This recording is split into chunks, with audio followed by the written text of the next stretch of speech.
Shalom.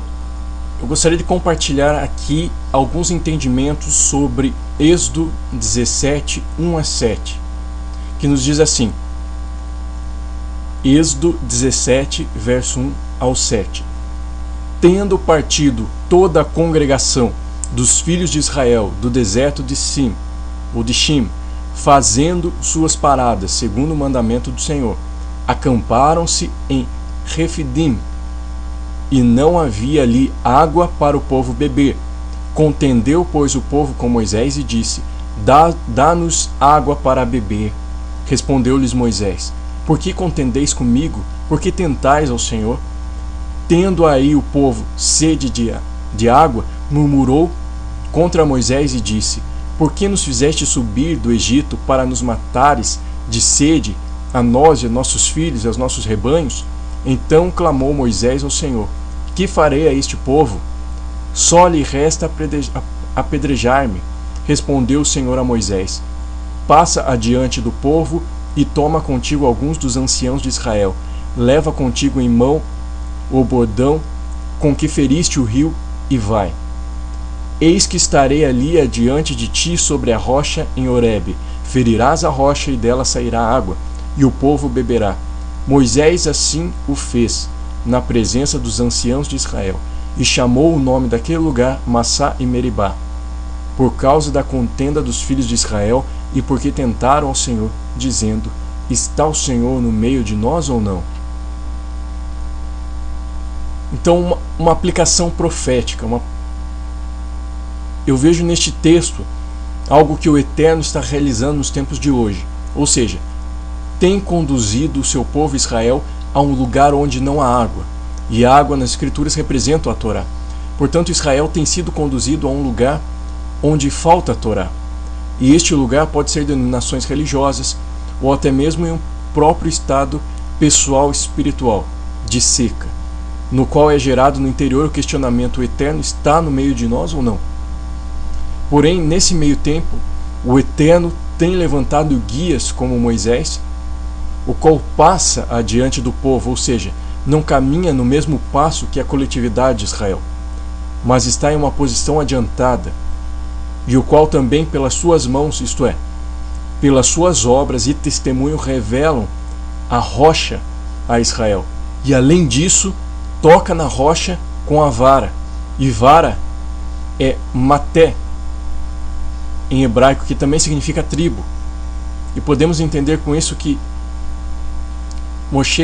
Moisés também representa a tribo de Levi, pois ele é da tribo de Levi, e Levi foi estabelecido por responsável para instruir o povo na Torá do Eterno, e por isso creio no papel importante no aparecimento dessa tribo nesses dias, a fim de tocar na rocha, a qual é Yeshua, e revelar a Israel. E dessa rocha faz com que flua as águas para o povo, as águas para a vida eterna. Sendo assim, esta rocha, como sabemos, é Yeshua, e de Yeshua flui a Torá, que é representado por águas. Então, desta rocha, Yeshua, flui a Torá para Israel, e a necessidade de Israel é suprida. E a respeito do papel de Levi, da tribo de Levi, nós temos em Deuteronômio 33, verso 8 ao 10, dizendo assim: De Levi disse: Dá, ó Eterno, o teu Tumim e o teu Urim para o Romema, teu fidedigno, que tu provaste em Massá, com quem contendeste nas águas de Meribá. Aquele que disse a seu pai e a sua mãe: Nunca os vi, e não conheceu a seus irmãos, e não estimou a seus filhos, pois guardou a tua palavra e observou a tua aliança. Ensinou os teus juízos a Jacó, e a tua lei a Israel. Ofereceu incenso às tuas narinas e holocausto sobre o teu altar. E nestes versos nós vemos que Levi foi fiel na ocasião que ocorreu em Massá e Meribá, a qual está descrita em Êxodo 17, 1 a 7, como vimos. Portanto, neste entendimento de que o Eterno está conduzindo Israel a um estado de seca, Levi, o qual também representa o reino do sul, ou seja, Judá, este permanece fiel e tira a água da rocha para todo o povo, para o Israel perdido entre as nações, assim como Yeshua, o qual é de Judá, ele dá água para a samaritana. E nisso também podemos perceber que a rocha é inseparável das águas, ou seja, Yeshua é inseparável da Torá. Desta forma, podemos compreender que o Israel sem a Torá pode ser aquele que está espalhado pelas nações, tal como o encontro de Yeshua com a mulher samaritana, a mulher que era do reino do norte, das 10 tribos de Israel espalhada pelas nações. E Yeshua diz a ela, em João 4, 13 e 14, afirmou-lhe Yeshua, o qual nós sabemos que é a rocha: quem beber desta água tornará a ter sede. Aquele, porém, que beber da água que eu lhe der, nunca mais terá sede.